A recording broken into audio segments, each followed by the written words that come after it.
यस्तो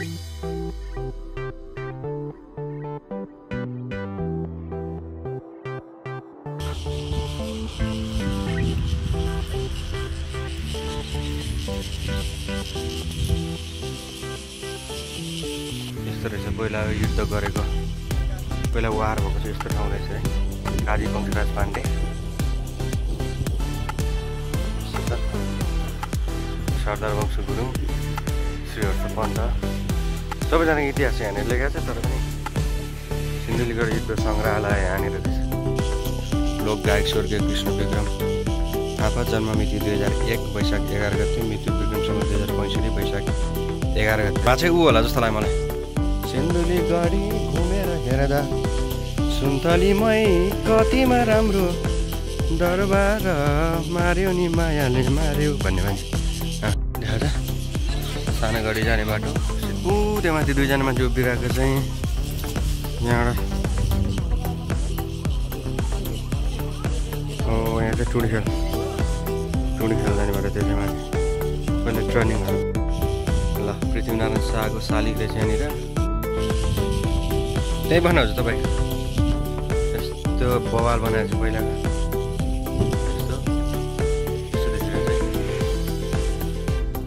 ल यस्तो छ यो चाहिँ ढुङ्गा खोप्या छ पहिला सेनाहरूले पानी खानु भनेर यसरी आफैले खोप्नु भयो अनि यो भर्याङका नि छुट्टै फेरि अर्को इतिहास छ भन्छ भन्न चाहिँ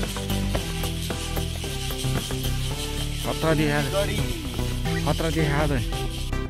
ल यो चाहिँ ठुलो गाडीको यस्तो ठाउँ छ यो चाहिँ अलिकति एकदम यहाँ लाग्छ तर यो ठाउँमा आइसकेको चाहिँ क्या गर्व चाहिँ लाग्छ प्राउड फिल हुन्छ क्या नेपाली हुँ भन्नलाई सिन्धुलीको मान्छे हो भन्नलाई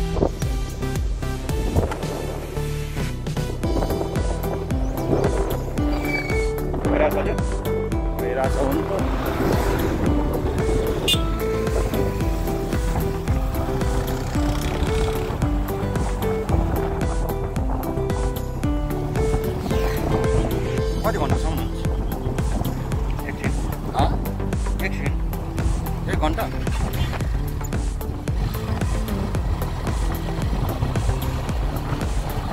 अगाडि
पहिला युद्ध गरेको, पहिला वार भएको चाहिँ यस्तो ठाउँ रहेछ है। अलिकति यहाँनिर देखाएको छ काजी वंशराज पाण्डे। यस्तो छ यहाँ चाहिँ यस्तो नेवार तामाङको कल्चरल ड्रेस। सिकारी सरदार वंश गुरुङ, श्री हर्ष पन्त, सबैजना इतिहास चाहिँ यहाँनिर लेखेको छ, तर पनि धेरै पढ्नुपर्ने रहेछ। अडियो भिजुअल रुम रहेछ यो।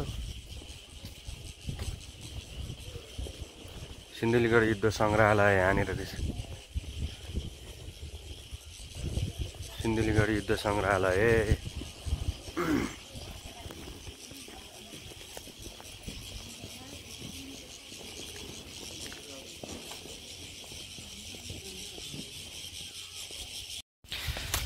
ल यहाँ चाहिँ पार्किङ, सिन्धुलीगढीको नयाँ ठाउँको पार्किङ।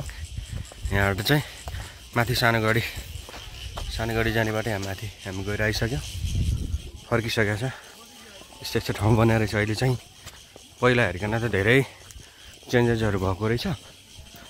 अब हामी चाहिँ ठुलो गढी जाँदैछौँ। ठुलो गढीको अब हेरौँला नि त। देखाएर सानो गढी जाने बाटो, सिद्ध बाबा मन्दिर, हिस्ट्रीहरू सब यहाँ छ। यहाँ चाहिँ पार्किङ गर्ने ठाउँ। त्यो माथि दुईजना मान्छे उभिरहेको चाहिँ यहाँबाट। यहाँ चाहिँ टुडी खेल जाने बाटो, त्यो चाहिँ माथि पहिला ट्रेनिङहरू गर्ने ठाउँ यताबाट।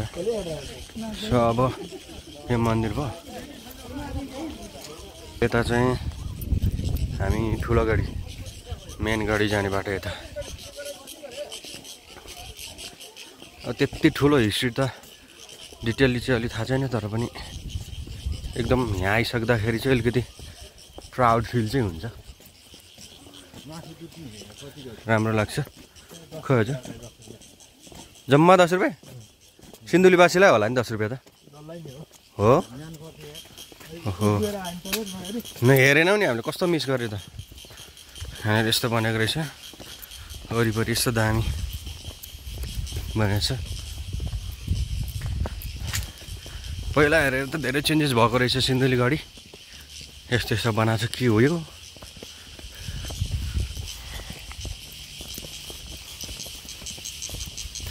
यो खेल्ने ठाउँ, तर यो चाहिँ नबनाउनु पर्ने थियो कि यो ऐतिहासिक क्षेत्रमा, मलाई लाग्छ है। यहाँनिर अब के हो यो, यस्तो के बन्यो हो थाहा छैन।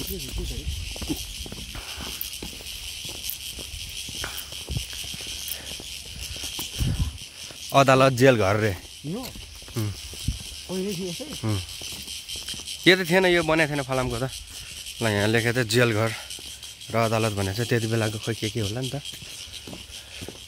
यहाँनिर थियो रहेछ। ए उयो भत्काएको रहेछ क्या, जान पाइन्छ होला। अदालत ए पहिला सेनाहरूको जेल घर थियो रहेछ। हेर्नु त्यहाँ रुम, कोठा यता हेर्ने जेल घर। यो पहिला भत्केको ठाउँ रहेछ कि यहाँ पुरै जेल घर यहाँनिर रहेछ। यो फलामको त पहिला एकचोटि हामी आउँदा नि बनाएको थिएन। यहाँनिर पनि के लेखेको छ, अब पढ्नको लागि त्यत्रो टाइम चाहिँ छैन।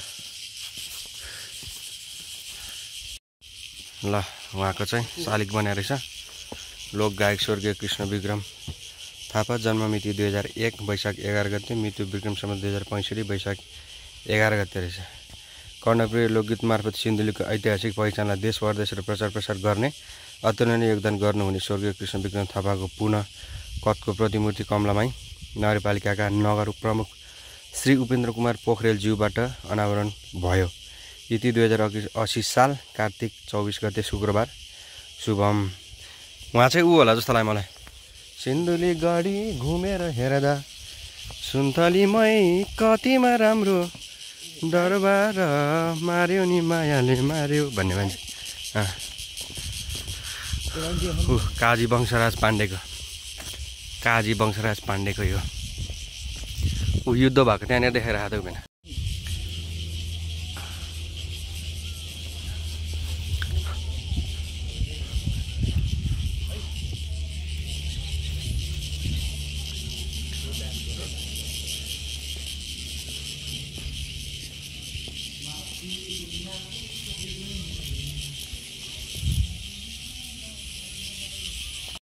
ल यहाँनिर चाहिँ यस्तोहरू समातेको छ झन्डा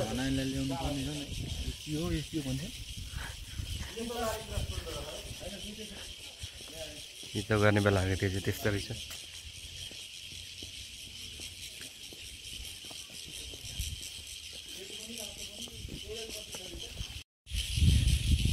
त्यही भन्नुहुन्छ तपाईँको यस्तो बवाल बनाएको छ पहिलाका यस्तो यस्तो देखिरहेको छ है ल पृथ्वीनारायण शाहको शालिग रहेछ यहाँनिर यस्तो बनाएको छ यहाँ अलिकति राष्ट्रिय एकता दिवसको दिनको यहाँ अलिकति लेखाएको छ हेर्दैछ अनि ल मेन हो ल पृथ्वीनारायण शाहको डाइलग मेरा साना दुस्सोले आर्जेको मुलुक होइन सबै जातको फुलबारी हो सबैलाई चेतना भया गोर्खाको राजा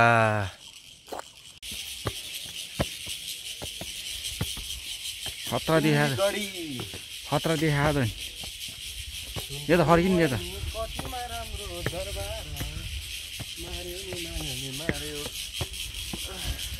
होइन हो हजुर यो त के कहाँको भर्याङ रे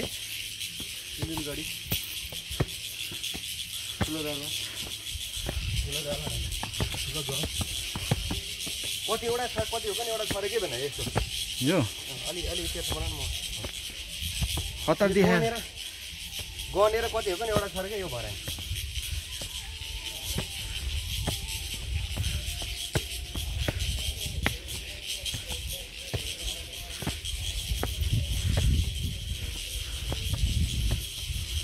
यसलाई फर्किनु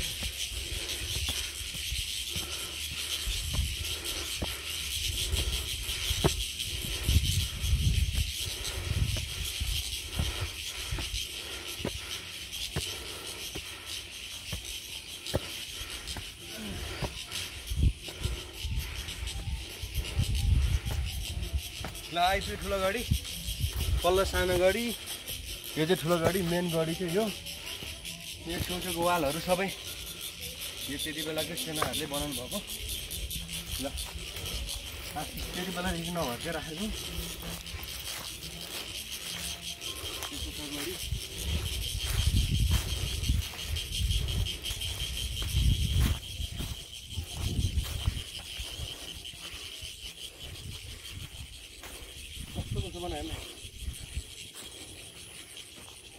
त्यो सब आफैले कहाँबाट ढुङ्गा खोजेर ल्याएर बनायो होला है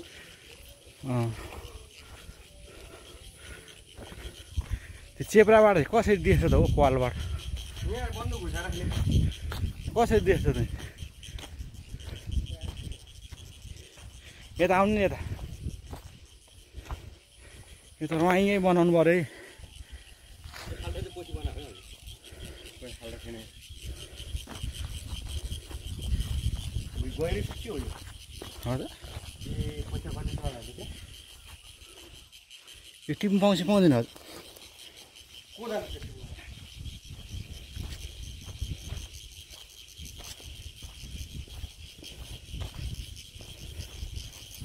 चढाइदिनु हजुर हामी म चढाउनु मन्दिर होइन क्या पर्दैन नभन्नु 5 रुपियाँ चढाइदियो है मन्दिर होइन क्या त्यस्तो छ बवाल त्यो पैसाहरूको नि निकाल्नु पर्ने त्यति बेला कतिको रगत नपर्थ्यो होला यो ठाउँमा त्यतिखेर रगत लगायो होला कति मान्छे मऱ्यो होला युद्धै भएर ल यस्तो छ यो चाहिँ ढुङ्गा खोप्या छ पहिला सेनाहरूले पानी खानु भनेर यसरी आफैले खोप्नु भएको यो ढुङ्गामा पानी जमाएर राख्नको लागि त्यति बेला अब पानीको सङ्कट उता खोलातिर यताउतिबाट ल्याएर यहाँनिर जमाएर राख्ने रहेछ यो भित्र जमाएर अनि उहाँहरूले पानी खानुहुन्थ्यो अनि यो भर्याङका नि छुट्टै फेरि अर्को इतिहास छ भन्नु चाहिँ अब त्यो अलिकति हेर्नै पर्ने हुन्छ भर्याङ चाहिँ यस्तो बनाएको छ दामी कलर लगाएर छ यसको चाहिँ ल यो चाहिँ ठुलो गाडीको यस्तो ठाउँ छ यो चाहिँ अलिकति एकदम क्या लाग्छ तर यो ठाउँमा आइसकेको चाहिँ क्या गर्व चाहिँ लाग्छ, प्राउड फिल हुन्छ क्या नेपाली हुँ भन्नलाई, सिन्धुलीको मान्छे हो भन्नलाई एकदम गर्व फिल हुन्छ क्या यो ठाउँमा आउँदाखेरि चाहिँ। यसो छ यता आउँदाखेरि दामी छ, यतिर सबै भिरै भिड छ, भिरै भिड। पहिला युद्ध गर्ने बेला जुन सिस्नुले पोलेको, अरिङ्गालले टोकेको यताउति हामी इतिहासहरू पढ्छौँ नि, यो सबै कुराहरू चाहिँ यतैतिर होला है। राम्रो छ, तर सबै राम्रो छ, दामी छ।